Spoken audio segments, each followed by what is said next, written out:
So I said that I would like to talk about validity in arguments, and so I will. First of all, to define what an argument is in propositional calculus, um, it's really just a set of propositions, and a valid argument is a set of propositions, the last of which follows from the rest. So these are actually ordered sets of propositions. And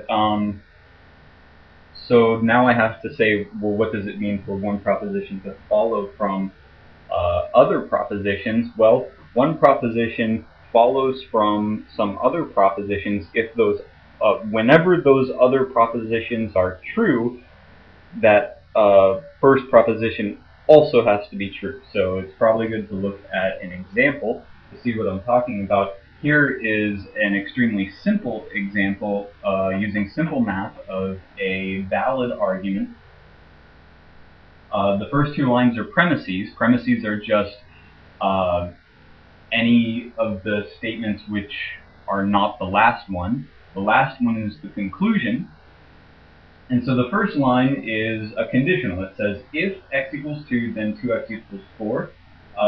The second one says x equals 2. You might think that that's redundant, but it's not, because as we said before, if I assert if p then q, that doesn't assert p. It just says if p, then q.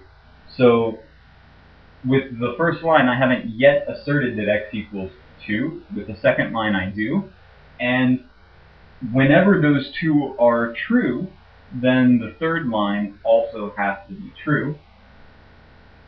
If you removed the second premise, then you couldn't get necessarily the last premise, because 2x equals 4 would be false for any value of x other than 2.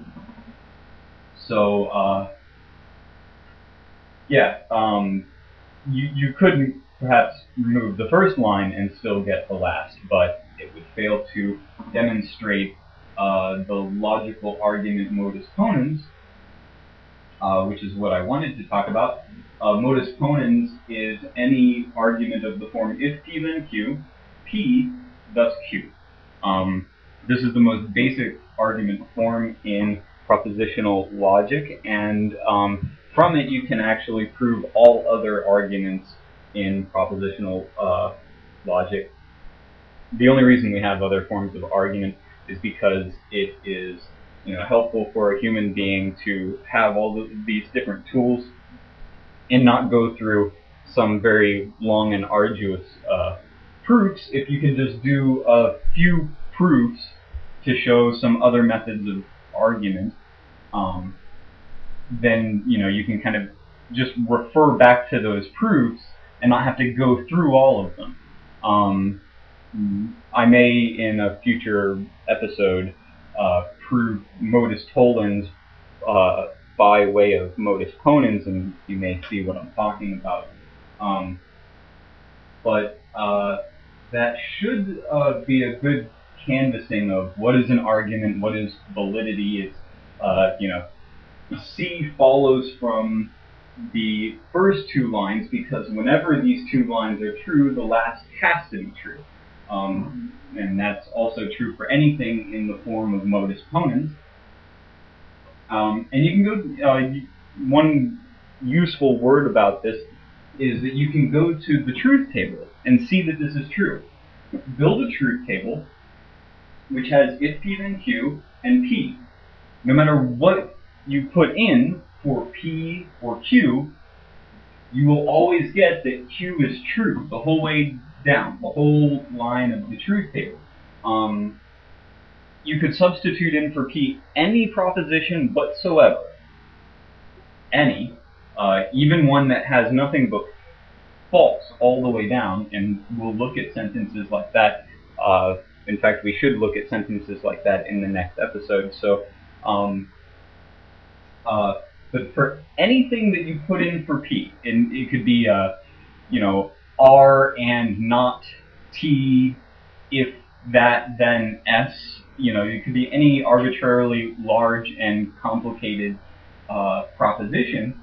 You could put it in for P, and you could put something in for Q, and you will always get that where these two are true. You find that line on the truth table, that row on the truth table where these two are true, if they can possibly be true, and this one will always be true. If there's no line on the truth table where these two are true, then the claim still holds. The claim was, whenever these two are true, this is true. That's a valid argument. So if these two are never true, well, then it still holds. Whenever they're true, which is namely never, then this one is true. That doesn't mean that Q is never true. It just means that Q is not guaranteed to be true from the truth of these two. So next episode we'll look at tautologies, contradictions, and maybe a quick